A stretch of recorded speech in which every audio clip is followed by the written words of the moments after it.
Okay, it is 5:24 p.m. and I will call the study session of the Yuma Elementary School District Number 1 Governing Board to order. Okay. Well, thank you for coming, everybody. Guys, grab some food on the way out if you want. I got my turkey soup waiting for me.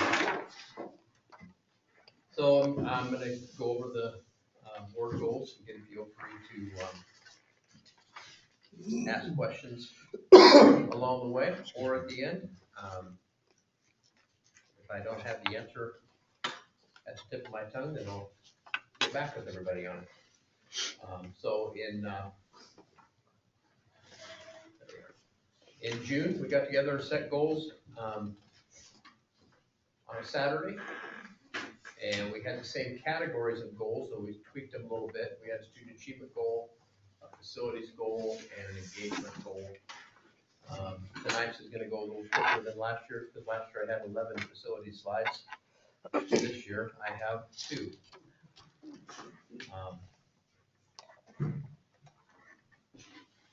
So student achievement, again, we're gonna talk a little bit about testing background just by way of review.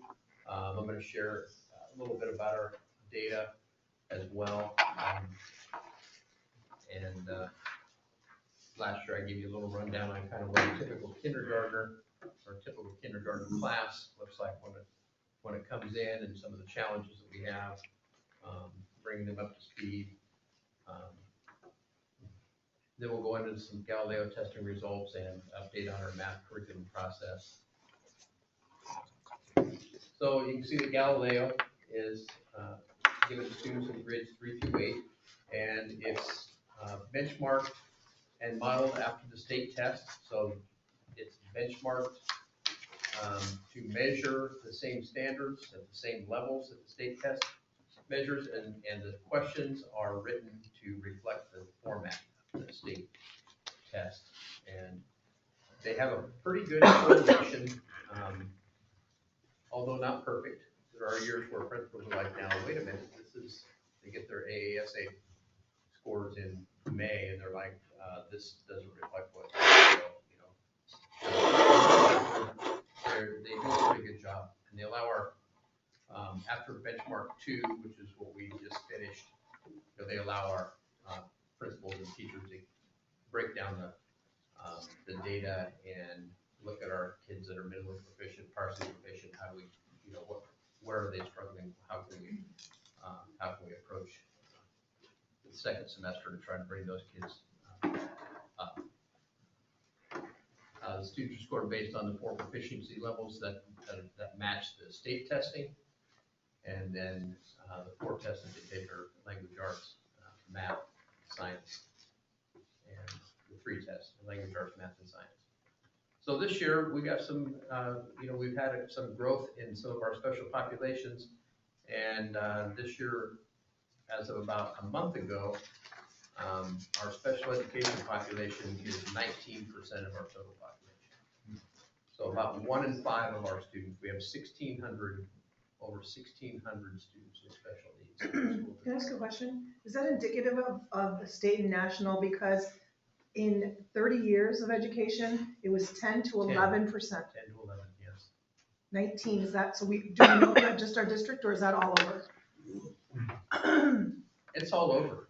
I mean, there's an increase in student identification, and the process hasn't changed. You still have to show the pattern of strengths and weaknesses, and you have to show that there's an academic gap and that there's a legitimate disability there. I don't know if during COVID there were some developmental things. We do have kind of an increase in developmental, the DD category, developmentally delayed, which they age out in 4th grade. Once you get past 3rd grade, you can't stay developmentally delayed. You have to either exit the program, or you're identified as having another learning disability. But our big increase is in our more severely impacted students, our autism, our behavioral, a lot of behaviors out there in our autism classrooms. There's a lot of behaviors that are really challenging. So it's like Matt Cassidy when he came reporting to us a month ago, he's like, I go in these classrooms, it's like every one of these kids, you walk in these classrooms with 10, 12 kids in them, and you sit there for a couple hours, you would never guess, or you would never conclude that some kid in that room doesn't need to be in that room. You know, we try to get them out, obviously, into the mainstream as much as possible during certain parts of the day, areas where they can interact, but yeah, it's on the rise. The percentage of ESS students is on the rise. And then our ELL percentage matches that 19%. So, and there's very little overlap between those two. Because in order to qualify for special education, there are certain things that have to be ruled out. And one of those things that has to be ruled out is a language barrier. So you can't, there was a time, a long time ago, school districts were kind of using their special ed program for their second language program. Everybody knows these kids are special ed, right? Which they didn't need to be there. So yeah, you have to be able to rule out second language before a kid can qualify for ESS. And another interesting piece of data that's not on the slide, we went through all of our subcategories not long ago, and with principals, and our students who exit ESL or EL are outperforming the average student. They're academically performing at a higher level. Now, on one level, that might make sense because these kids, if they cruise right through learning English, they must, number one, be pretty sharp, and number two, be pretty motivated to get through and get out. So that was an interesting, I think, piece of data that we hadn't really seen before. Of course, we have migrant and military mobility as well. That's a challenge. One thing we have going this year, Avid started a new program called Avid Emerge, and it's a second language program. And they're piloting with a number of schools around the country, and McGraw Elementary is one of them. And Keith's old stomping grounds. Anyway, they're doing a great job with it, and Avid is bringing a national showcase to McGraw to showcase the program in February 4th. So they're going to try to get people from all over to come and observe how McGraw runs their program. With the second language, is it a state constitution or is it just a accepted practice that a subject is not taught in the native tongue? State law? Well, it's kind of practice. Complicated because in 2000, there was a referendum, and it was an English-only referendum. About, I don't know, 8 years ago, Ducey was kids weren't progressing, and there was a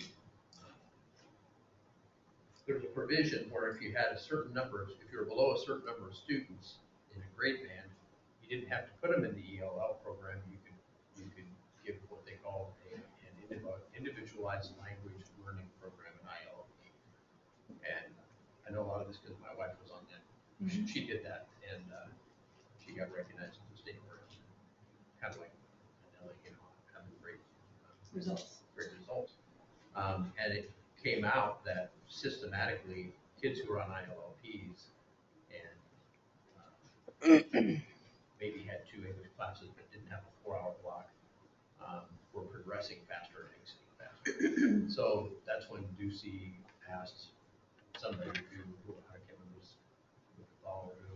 but they did a study, and they determined that, which everybody in education knew, the English only 4-period block was actually one of the worst things you can do for kids. Number one, if they join in high school, they have no mathematical chance of graduating from high school. So that didn't help. So they decided that you can modify your program. You don't have to stick to the EL block. You can do a dual language. You can do an inclusion model where kids have more access to their, their target language peers. So that's kind of where we are right now. But we have to provide services, that's a federal piece, Title III. We have to provide services for kids who, they take a form home, it's called the float form. It's called, no, that's the free and reduced lunch. It's called the home language other than English form. And any kid who brings it back and it says that the home language spoken is anything other than English, then they have to be tested on the Gazella. That's a federal requirement. And then if they don't pass, which it's a really hard test. In fact, hopefully we're gonna be involved in this. There's a study going on where they're trying to take first language English kids and give them the Gazella and see how well they do. Because the speculation is they're not gonna do very well either. Because it's a really hard test. It's got multiple components and you've gotta like put headphones on and do a listening and speaking component. It's hard. So it'll be interesting to see. I think Fourth Avenue was chosen randomly. I think we had 3 schools kind of chosen randomly to select kids to participate in this study. So anyway, then they have to pass the Gazella before we can move them out of the program. So the short answer is both. Well, yeah, it just seems, I mean, a lot of it to me is if you teach somebody in their first language how to do math, and then you teach them how to do that same thing in English, they've already learned how to do the math Right. in their language, Yeah. and then this learning to accept the instruction. Isn't it great that we don't make Einstein sit in an English class for 4 hours a day before he could start working his physics over here at Caltech? Yeah. That's the thing. Einstein didn't have to relearn physics when he learned English. You know? Just seems counterproductive. Mhm. So here's some results. You see our Galileo proficiency, not, obviously not where we want it. The state's not where they want it either. One area, we wanted to focus on math this year, and you see that 20% proficiency in math on the left-hand column. That's up 7% from last year. So something's helping move in the right direction. Interestingly, the biggest growth area was 6th grade math, where they went from 20 to 28%, but those same 6th graders kind of backslid in language arts and science. It's just, and these tests, you try your best to replicate the testing environment and really encourage the kids to do their best. Sometimes though you see that the brightest kids, they do worse on Galileo 2 than they did on Galileo 1. Like, it's just, you gotta, you try to make sure that the kids are taking it seriously and doing their very best. But there are some things that you just have a hard time explaining. If you look at an individual kid and you see, okay, this kid was highly proficient in August, now they're partially proficient. It's like you can talk to that kid and say, okay, this is summary data. Say, all right, let's talk about what happened in November on Galileo 2, and they say, oh yeah, well, I wasn't feeling good or whatever, and then you obviously have classroom data to go along with it. Especially the math. I mean, it seems like they went from addition to calculus between 7th Yes. and 8th grade. Math is hard. I mean, is that jump between 7th to 8th grade? Huge. Well, my granddaughter's in 8th grade and she brings her math home, and I remember observing teachers at Yuma High teaching slope-intercept form. Yeah. And she's learning it in 8th Yeah, grade. they're graphing inequalities in 8th grade now. That's part of the I mean, standard. it's not bad to teach, Right. but No, the kids that are ready to learn it. Right. Yeah. But I mean, when you look at the numbers, it's like 35, 20, 11, 28, 27. Mm-hmm. And that's the area I was just looking at. I'm going to show this guy named John Hattie's research. I'm gonna show you guys the slide here in a minute. But, one of the one of the most effective strategies is to use what they call Piagetian programs, which takes into account the developmental phases that Jean Piaget, I guess, wrote about in his studies.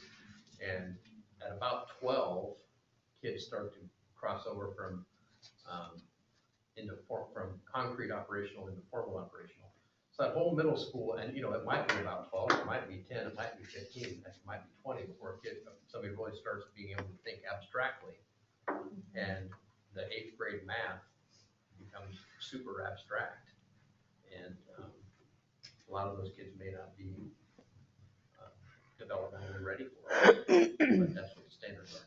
And then if you add in there other factors that that get in the way, whether they're special ed, whether it's a language barrier, whatever, then it can be a real challenge.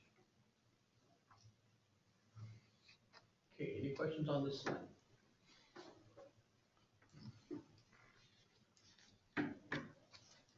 I will say, science, we are reapplying for the DODEA grant.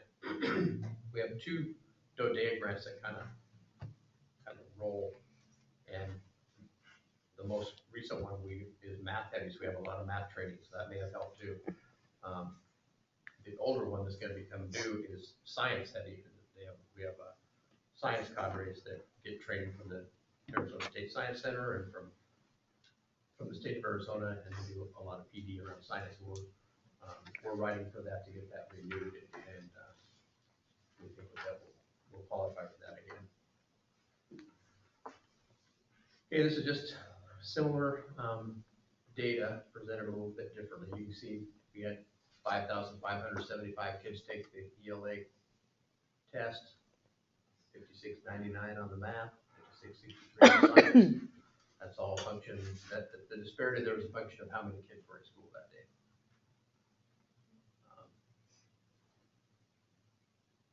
You can see how we break down. You can see we still have way too many kids down in the minimally proficient in all areas. It's just a matter of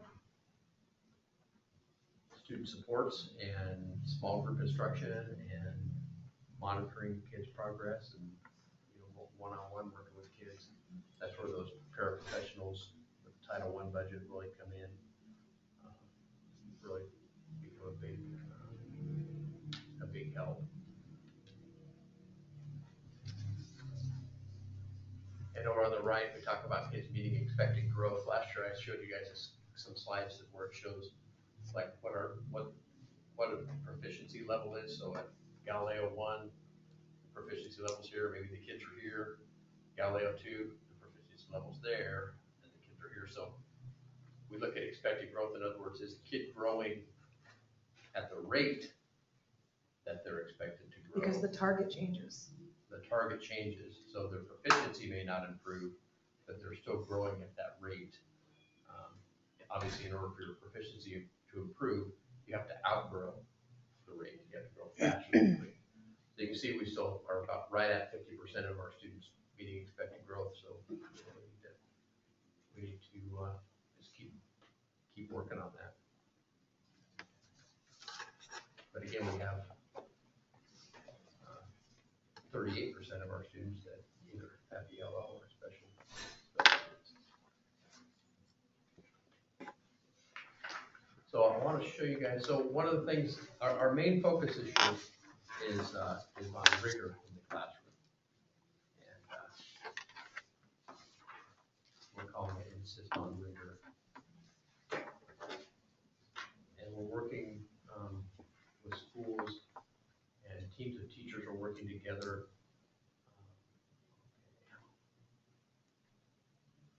How did I do this? Yeah, right here. I don't know if you can see that. Teams of teachers are working together to increase the rigor in the classroom. One thing you'll see if you go to classrooms, especially at the middle schools, you'll see essential questions that are guiding instruction, which is good. Higher order questions that are on the board for maybe 3 or 4 or 5 days, or maybe a whole unit, where these are the questions that we want to be able to answer by the end of this unit. But if you look at the definition of rigor, it's when educators intentionally support student understanding using inquiry-based collaborative strategies and challenge and engage students in content, resulting in increasingly complex levels of understanding. The goal is that you don't just teach the content in like a rote fashion, but you teach the content and you want the kids to ramp up in their complexity of their understanding of the content. So I really like the use of these. I saw them all over the place at Fourth Avenue a couple weeks ago. These essential questions where the question for the day or the objective for the day may be at a lower level. It's on the same content, but it's maybe just a basic knowledge level understanding where the kids are gathering information and gathering knowledge.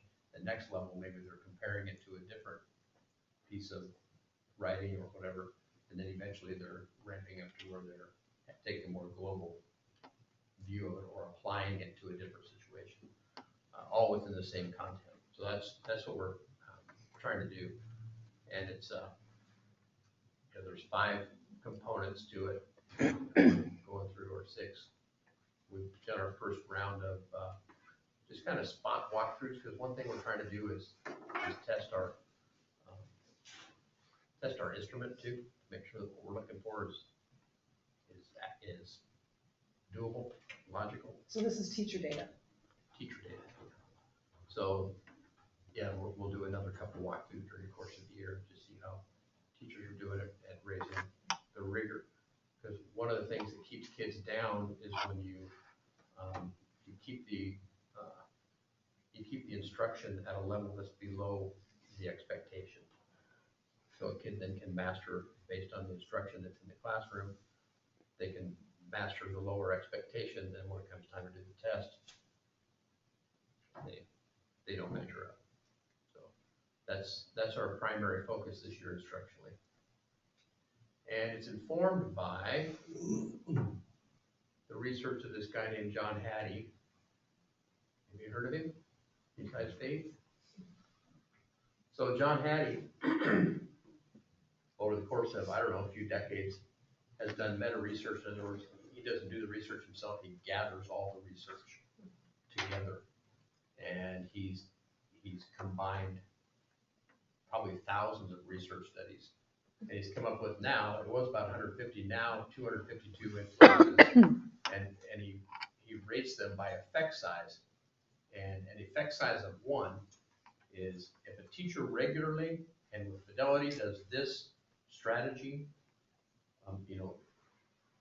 in a year, a kid will grow 1 year, have 1 year's growth, which is the goal, right? 1 year's growth for 1 year's input. But there are certain strategies where they'll grow more. Which if your kids are coming in under grade level, Right. they need to grow more than 1 grade level. They just Right. do that by breathing. So this top one is called collective teacher efficacy, and basically what it means is if teachers are with fidelity working in teams and they believe they can make a difference, that's a big point of it, but they're also engaging in developing rigorous lessons and gathering data and following data, then that has the potential to move kids along faster. Another thing right here is. So it's bang for your buck, right? More bang for your buck. So there's really only 5 or 6 strategies that have more than a 1.0 effect size. Everything else is below. And when you come down here, there are some factors that actually move kids backwards, like lack of sleep, like summer vacation, like family on welfare, so poverty, parental military deployment, and we see that all the time. A parent gets deployed and they are in a funk for a while in the classroom and they move backwards. Student wondering if people like them. Look at this one, you can move back a whole third of a year by being retained. So the kind of conventionalism that, well, if we just hold kids back and have them take second grade again or whatever, then that's gonna be good for them. Well, that's not good for very many kids after about second grade. So Look at moving between schools and our large migrant population. Yeah, moving between schools is a big one. So we have our migrant population, we have our military kids whose parents get deployed, we have our 75% kids that qualify for free or reduced lunch. We have a lot of these factors working against us, so we're trying to focus our efforts up here in these areas that statistically make a big difference in the positive area. So I just thought I'd share that with you. It'll be interesting if guys like Hattie will be out of a job now with AI. And AI can do the meta research, right? Well, they say no. No? Can it synthesize it? Well, I think it'll help them. Uh-huh. You know, with my presentation, though. It's down there. AI has its limitations. Yeah. It can gather data. Yeah. But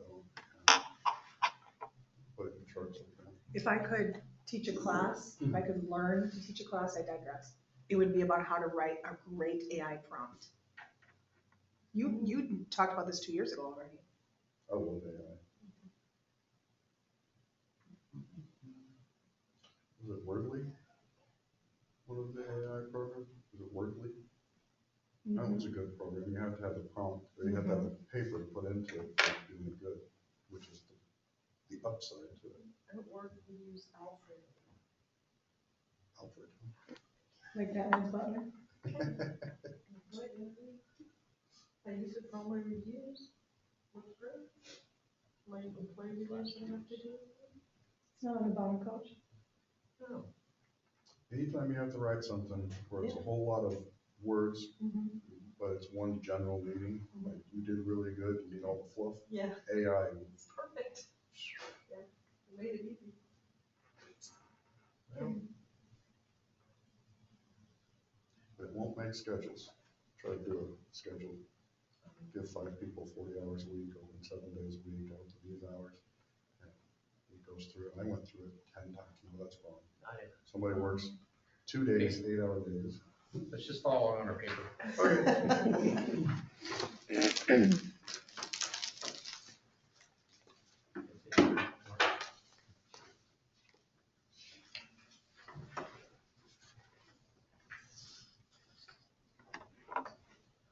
So we've been doing work with math teachers, and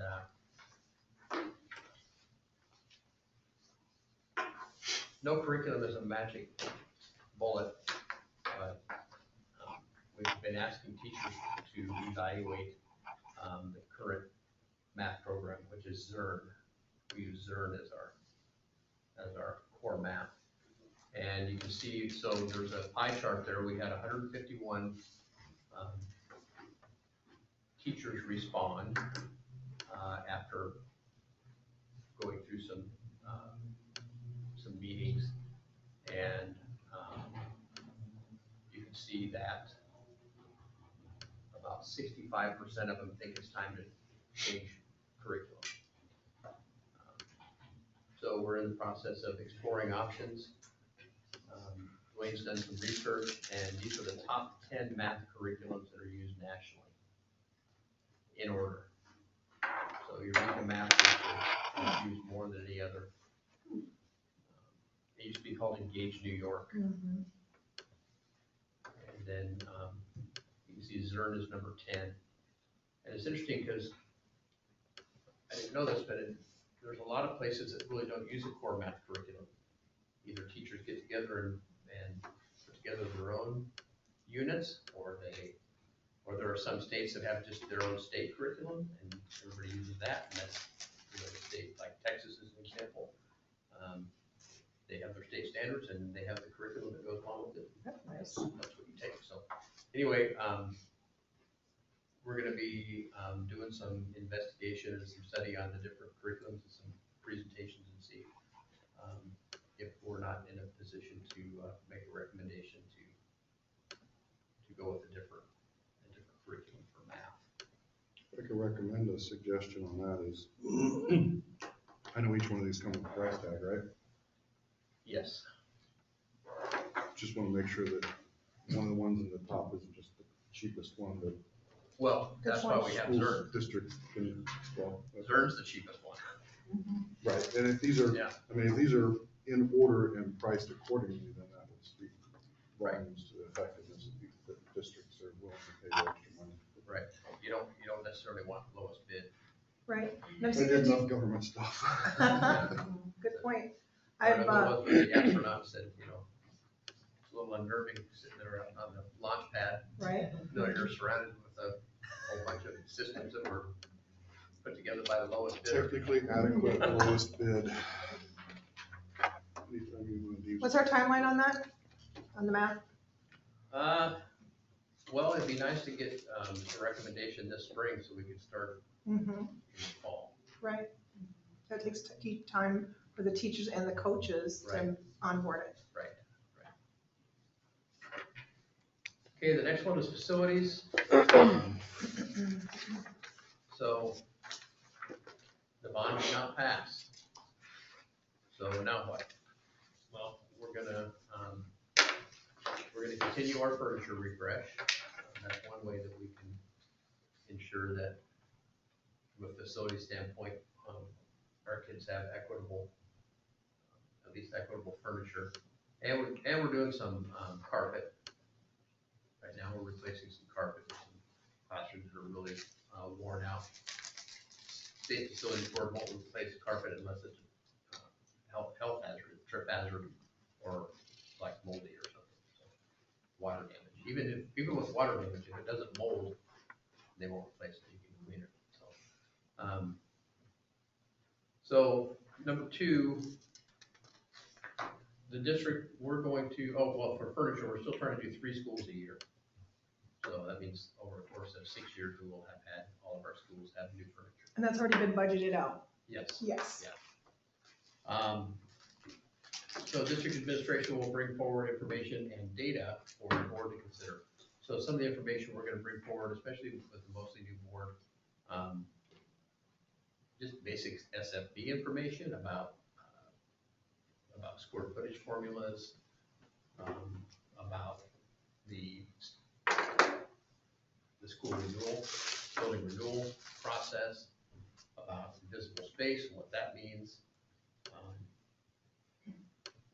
We are meeting Monday with the demographer who will come in and break down all the way down to school attendance zones, information like birth rates over the last 15 years, housing starts, housing sales, apartment fill rates, turnover, how many homes turn over. We can have our gut, I can tell you, I can drive through Pecan Grove and I can tell you those houses just don't turn over. You drive through and the yard's a little bit unkempt and there's a 75-year-old guy out there watering his tree. That guy's owned that house for 50 years. No new kids coming Right, in. there'll be no new kids coming out of there. But you go through the McGraw tenants area, we've got the new, reasonably new apartments on Arizona Avenue, and then that huge complex is being built. Where are they slated for, McGraw? That's in the McGraw tenants area. There's no room. McGraw's getting there, getting full, yeah, so we could redraw some lines and move some more kids to Raleigh. Raleigh's got some room, Palmcroft's got room, but that's quite a ways away. Yeah, so just stuff like that needs to be considered. When you redraw lines with school choice, what is that, does that just impact who gets bused and who Yes, doesn't? a lot of districts call them transportation boundaries. Okay. If you need a ride to school, this is the school will take you to, basically. And then, the board will have an opportunity to develop a plan to provide, as the goal is written, safe, modern learning spaces for every student. So that's, Within the current budget constraints. Well, also, Dennis and I met yesterday, 4 o'clock, with a group that does some alternative financing. We'll have them come and do a presentation.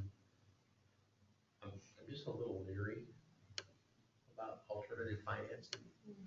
That's just me, I'm a little, I guess that's my type. What kind of alternative financing? Well, it's almost like pay-as-you-go,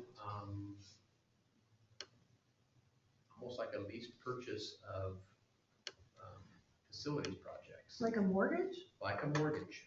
But if somehow it does not go on your debt, it doesn't show as debt. And you pay, the payback is over the life of the loan.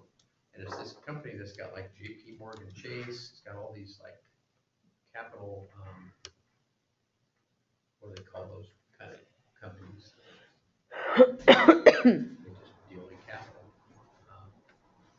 And then they have as either part of their mission or own law or what, they have to do a certain percentage of their work in the public sector.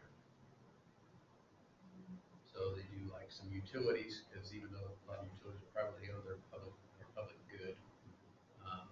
They do prisons. So like say a state prison or a county jail that can't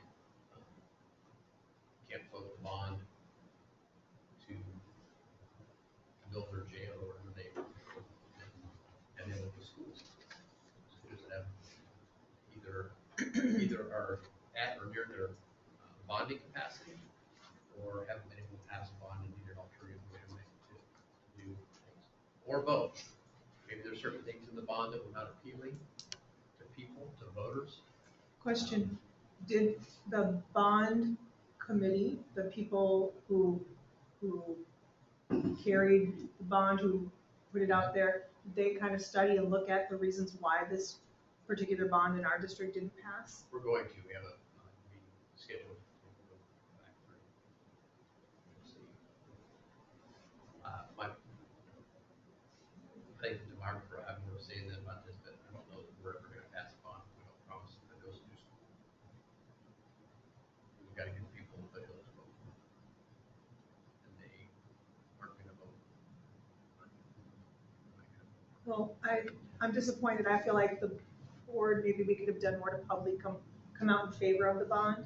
I don't know if that would have swayed anybody, but I feel like we didn't get there. We don't get to carry it. I mean, we voted for it to go out and then we can't go out and campaign, but I don't know if we could You have, can advocate as an individual. right. I just don't know if we could have done more. Can't use district. Right. Facilities, district. Could we have done more to support the bond? I don't know. I think we could have. Right.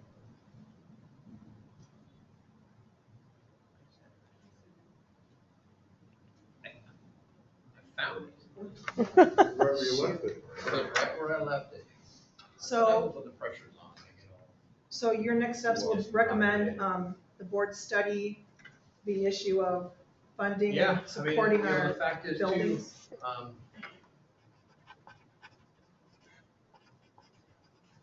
There's a major shift in population within our school district. It's becoming more apparent this year. It became, this year it seemed to even accelerate a little bit as far as number of kids, lower enrollment in town, higher enrollment out east.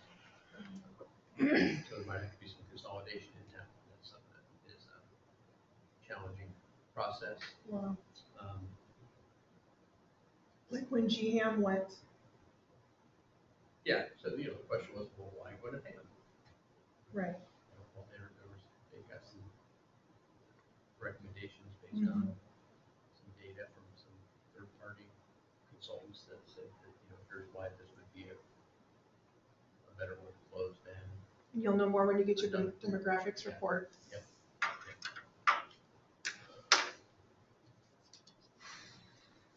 Okay. Engagement.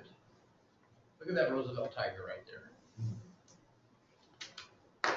There are at least 3 Roosevelt tigers in that picture. So,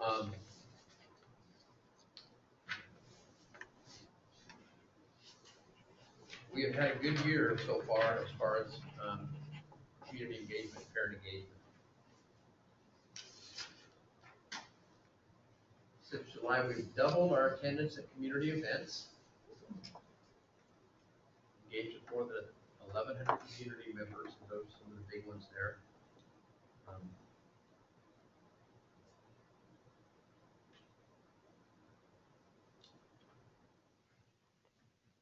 The next one. Social media.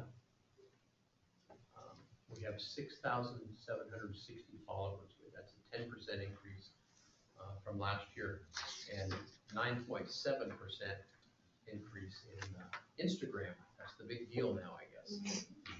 I don't have any social media, but I understand Instagram is the way to go.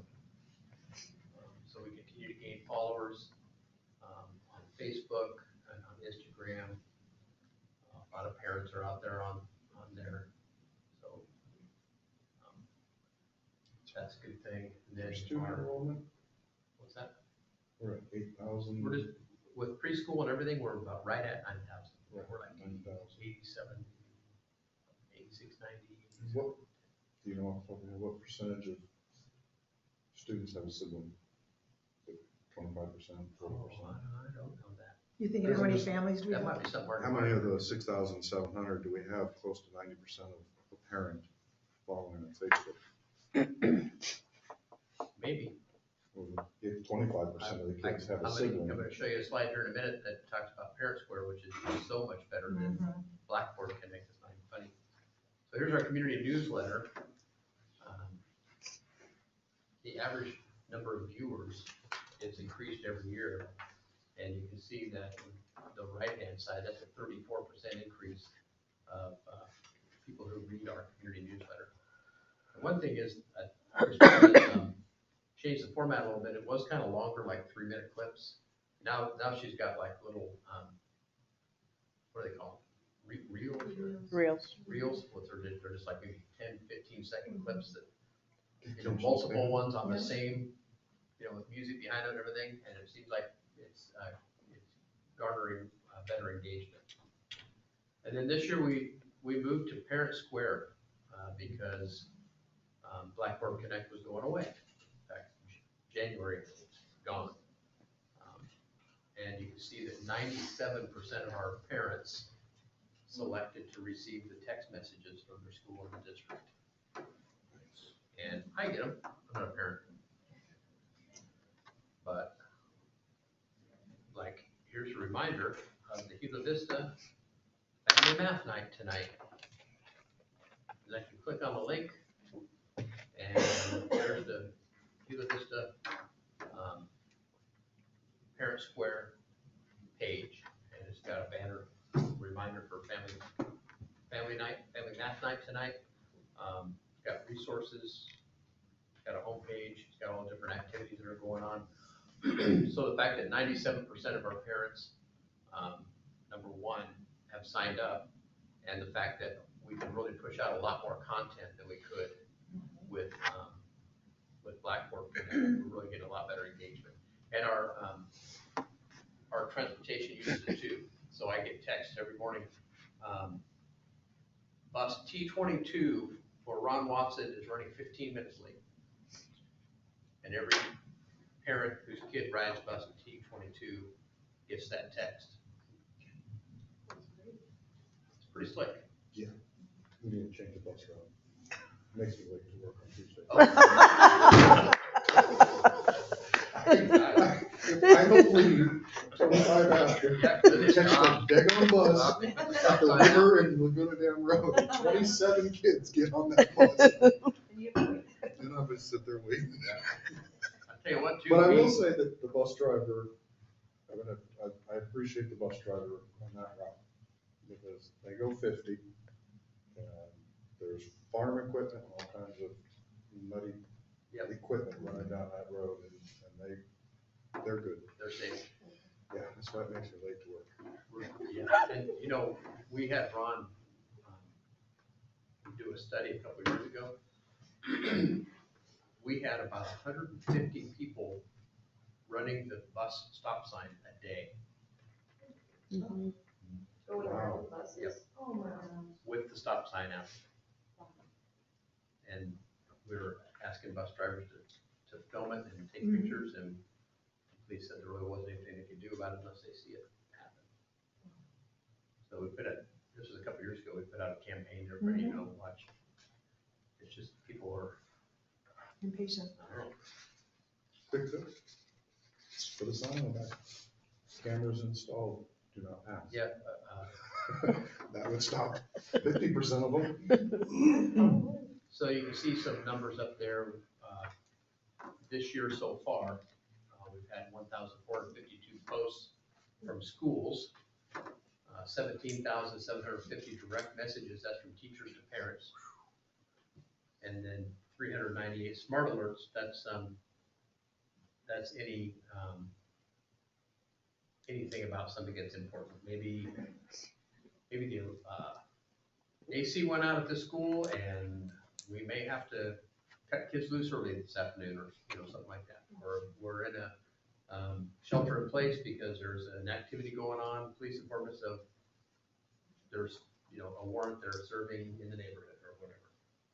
So we've been able to send out 398. And in fact, we were able to send those messages out with Blackboard, but a ton of our parents used to opt out of Blackboard. I don't know if it just wasn't convenient or why they didn't like it. We've got 97% participation rate this year among our parents, which is great.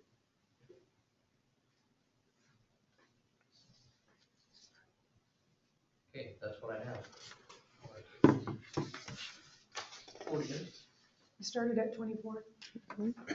So we have the three goals on the first page, and Mr. Sheldon has shared with us some data that reflects his growth, our district's growth, which is his growth or status, I should say, toward those goals. We are still in the public portion of the meeting.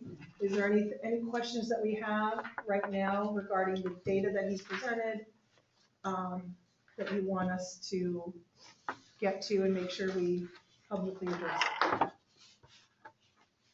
Not publicly addressed, but on the student achievement, the 23-24 data to show that we're doing that. Oh, yeah, okay. Gonna put it up? You have your PowerPoint from last year? So I wrote down Okay. comparisons.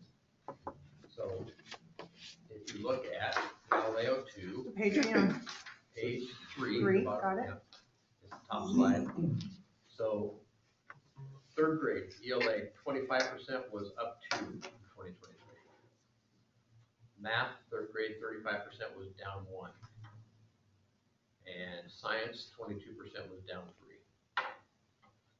Fourth grade, ELA was, the 28% was down 2. Math was up 2. And science stayed the same. Fifth grade, ELA was up 1. Math stayed the same, science was up 2. Sixth grade is what I said, ELA was down 4, math was up 8, science was down 4. Seventh grade, ELA was down 4, math was the same, science was down 1. Eighth grade, which is encouraging, ELA was up 3, math was up 1, and science was up 3 from last year. Remembering that this data is stair steps, however, because this year's 8th graders were last year's 7th graders. Correct, you're not. So we're comparing measuring a apples to grade apples. level, but not kids to kids. You're not, it's not cohort growth, it's this year's 8th graders compared to last year's 8th graders. So you can And take the then- jump from Right. 7th grade to 8th grade, you were down 4. Right, It was so 32 overall in the- proficiency, ELA, 28% in overall proficiency is up 1, and math was up 7, and science was the same. And I don't know the exact words, but what you, and Keith knows this is data, what you pay attention to gets done. Right, If you look at it, that's just the nature of looking at data, that's going to have an impact. So the fact that we're talking about math this year and looking at math this year, I think that also can account for some of the growth. The students meeting expected growth, math was up 4% and ELA and science were flat.